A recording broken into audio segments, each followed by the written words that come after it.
Honourable Senators, I wish to draw your attention to the presence in the gallery of Dr. Patricia Lingley-Potty. She is the guest of the Honourable Senators Deakin, Nova Scotia and Coucher. On behalf of all Senators, welcome to the Senate of Canada.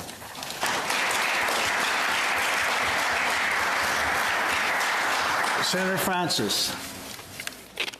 Thank you, Mr. Speaker. Honourable colleagues, Bear Witness Day is marked every year on May 10th as the date observing Jordan's Principle.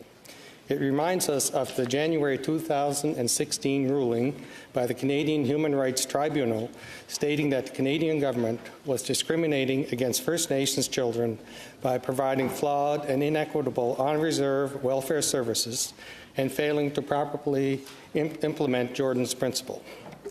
This is a child-first principle seeking to ensure that First Nations children have access to all public services in a way that is reflective of their distinct cultural needs, taking into account the historical disadvantage linked to colonization, and without experiencing service denials, delays, or disruptions. The principle is named in memory of Jordan River Anderson, a child from Norway House Cree Nation in Manitoba who was born with complex medical needs.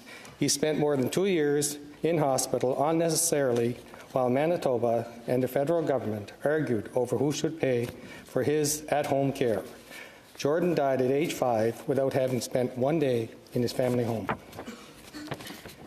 Despite some progress, the Canadian Human Rights Tribunal has issued 7 non-compliance orders to the Canadian government for its failure to fully implement Jordan's Principle.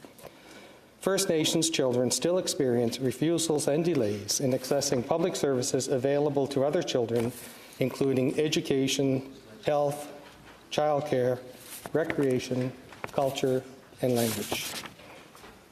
On behalf of the First Nations Child and Family Caring Society of Canada, I invite you to show your support for Jordan's Principle by posting your photo online with a teddy bear or other stuffed animal on May 10th using the hashtag #BearWitnessDay.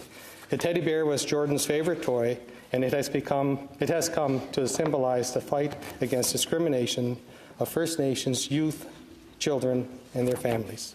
Walalio. Thank you.